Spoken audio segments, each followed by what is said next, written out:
Ano ba ang aming pangarap na buhay? Siyempre nais namin ng isang masaganang pangisdaan na kayang magsuporta sa aming kabuhayan at nais namin ng isang pangisdaan na magbibigay katiyakan sa katuparan ng pangarap namin sa aming mga pamilya. Ako si Pablo Rosales, Bisaya, pero maliit pa lang nagpunta na rito sa Luzon para maghanap buhay at pangingisda ang aming pangunahing kinabubuhay.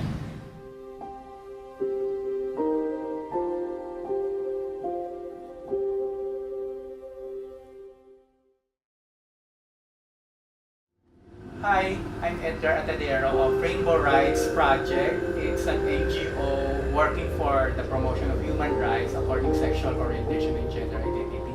Kami sa Rainbow Rights ay nag-a-advocate para sa inclusion ng karapatan ng mga lesbian, gay, bisexual, transgender na sa Pilipinas at itaguyod ang equality at non-discrimination. Gumagawa kami ng mga research at mga policy advocacies. Sarili kong advocacy ay matapos yung discrimination dahil sa sexual orientation and gender identity. 18 years na ako nakikipaglaban sa aking personal history para sa promotion ng LGBT rights sa Pilipinas.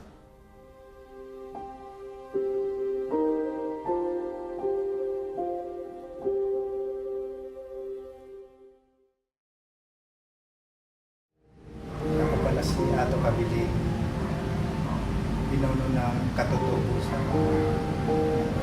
sa mamamayan ng Karanday, Bao, Camarines.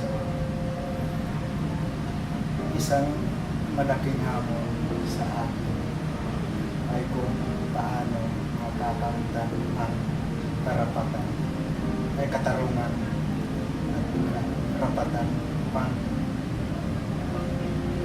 lipunan sa aming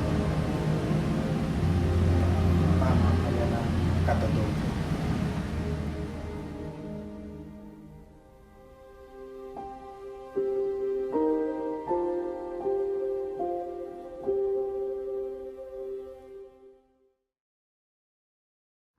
Yung mga aming naiwan doon sa aming homeland ay sana maging tahimik man lang.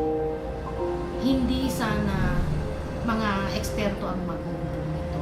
Sana kaming mga tao diretsong apektado ng nangyaring kaguluhan at nakakaramdam, nakakaalam kung ano ang aming pagkamura, kung ano ang aming pagkamuslim. Maraming salamat. Ako po si Fatmawati Salapuddin. Ang organisasyon ko po ng kababaihan ay Bangsamoro